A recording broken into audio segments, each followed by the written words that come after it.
Es un ejemplo de traducción en el libro de Ruth, capítulo 2, versículo 1. Todas las traducciones más o menos tienen: y tenía Noemí un pariente por parte de su marido, hombre de mucha riqueza, de la familia de Elimelech, cuyo nombre era Booz. En realidad, la palabra pariente no la encontramos en el texto hebreo, sino encontramos la palabra conocido. Tenía Noemí un conocido por parte de su marido, hombre poderoso, de la familia de Elimelech, cuyo nombre era Booz.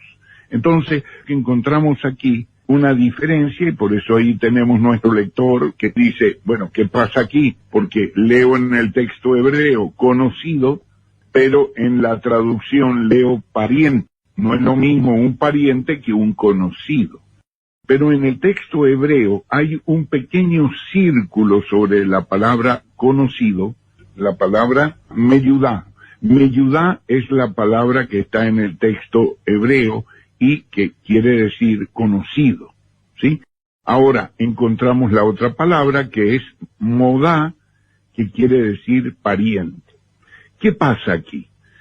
Los masoretas tenían o ponían un pequeño círculo sobre la palabra que querían cambiar.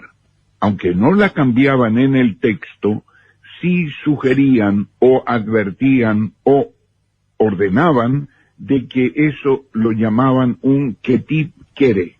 Un ketib kere significa, oigan bien, ketib lo escrito y kere lo dicho. De manera que ellos pues leían que era un conocido, pero decían o ordenaban que se dijera pariente, no conocido. Entonces, ¿qué pasa? Aquí hasta ahora no han alterado el texto, pero cuando el traductor traduce del hebreo al castellano o al inglés o al francés o cualquier idioma, entonces él generalmente sigue al quere, a lo dicho, a cómo se debe decir, no lo que está escrito, no el ketib, sino el quere. Y entonces allí terminan traduciendo como leemos en nuestras Biblias, ¿verdad? Y como está en la Biblia textual en la tercera edición, porque uno traduce según lo que el escriba ha sugerido. Y termina entonces diciendo pariente en vez de conocido. Bueno, alguno me dirá, pero bueno, ¿para qué estamos perdiendo tanto tiempo explicando en qué es un conocido o un pariente? Al final de cuentas, era un conocido o un pariente por parte de su marido. Aquí lo que nos interesa es quién era Booz, qué iba a ser Booz. Pero en la palabra de Dios tengo que decirles que todas las cosas son importantes y significativas, todas. Y entonces vemos aquí que también la versión griega de la Septuaginta habla de un conocido, norimos. Norimos es conocido. No es como algunos pueden sugerir que pudiera tratarse de un familiar. No, es un conocido. Entonces, no solamente nos lo dice el texto hebreo, sino también el texto griego, pues nos habla de que Noemí tenía un conocido por parte de su marido. Muy bien, dijimos que meyudá es conocido, que modá es pariente. Después hay una parte de la palabra un poco más adelante que dice que Carob era cercano, no es pariente de nuevo.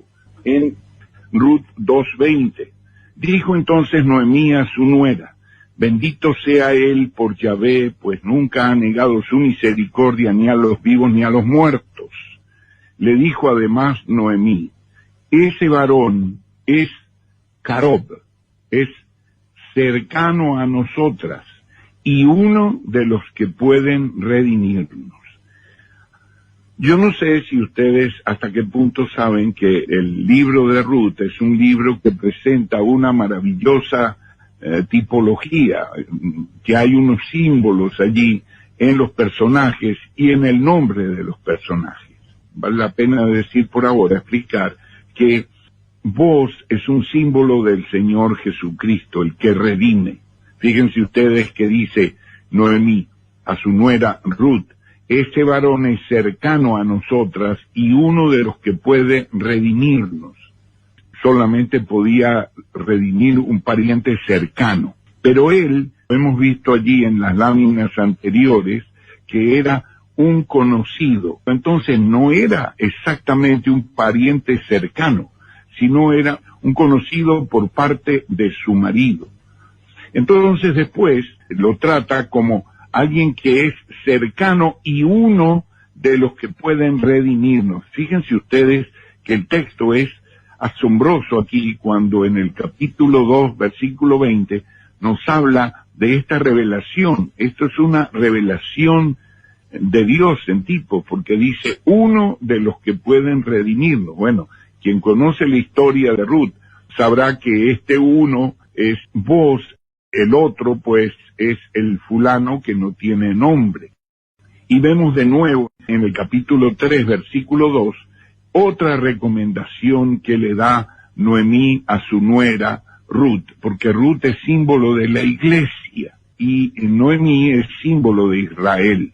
Entonces sigue con el consejo Noemí hacia Ruth y le dice: ahora pues, aquel vos con cuyas criadas tú has estado, ¿no es nuestro pariente lejano?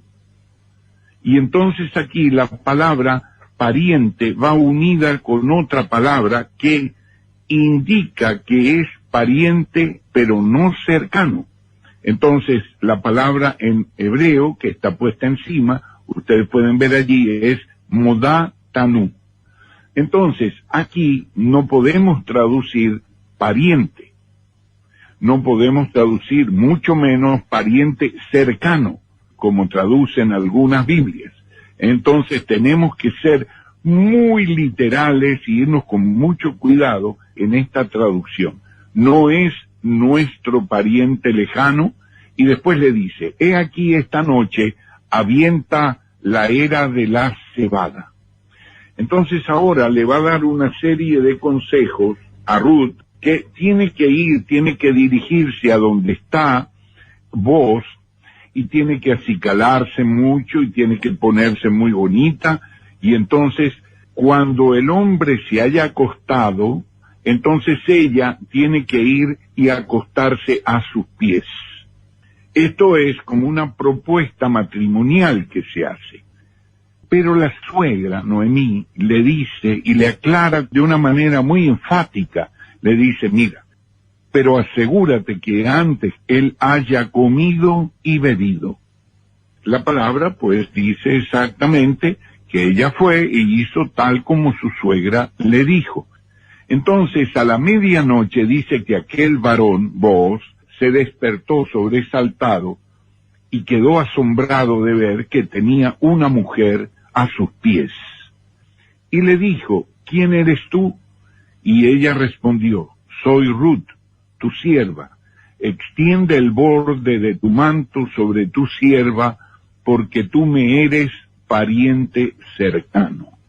Y allí la palabra la cambia a Goel, que es el pariente que redime o el pariente cercano. Puede ser traducida de ambas maneras. La mayoría de las versiones han traducido pariente cercano y me parece apropiado, porque tú me eres pariente cercano.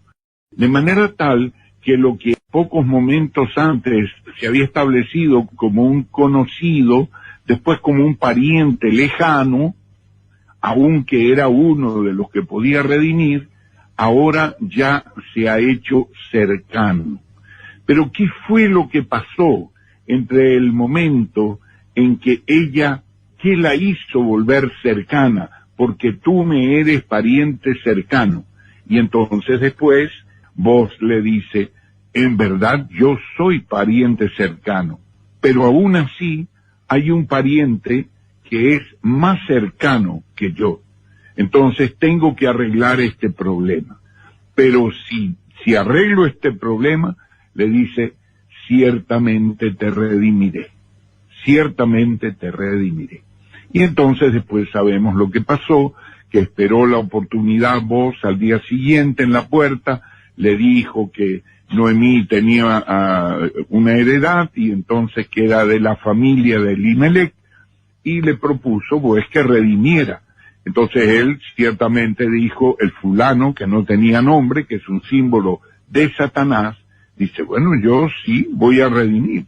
Entonces Boz le dijo, pero debes saber que el día que tú redimas, tienes que tomar contigo a Ruth la Moabita para levantarle descendencia al muerto, o sea, porque Ruth era viuda. Entonces, él dijo, no puedo levantarle descendencia al muerto, porque si le levanto descendencia al muerto, entonces echo a perder mi heredad. Entonces, Boz, pues, le dijo, entonces yo sí redimiré. Y le dio, pues, tomó a Ruth como esposa, y tuvieron, pues, un hijo, y el hijo fue dado a Noemí, su suegra.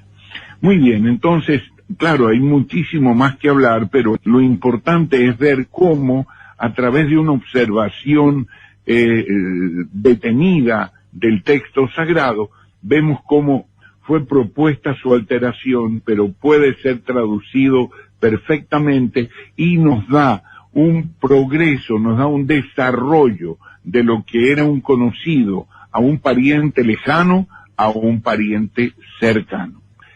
Hemos presentado un ejemplo del Ketiv Kere, pero el público debe saber que hay no menos de 1556 Ketiv Kere en el texto sagrado, y que muchos de ellos han sido alterados, de manera tal de que no se sabe si en el texto queda el Ketiv o fue sustituido por el Kere como Ketiv, como lo escrito. Esto pues es una muestra del trabajo titánico que hay que hacer para la reconstrucción del texto sagrado.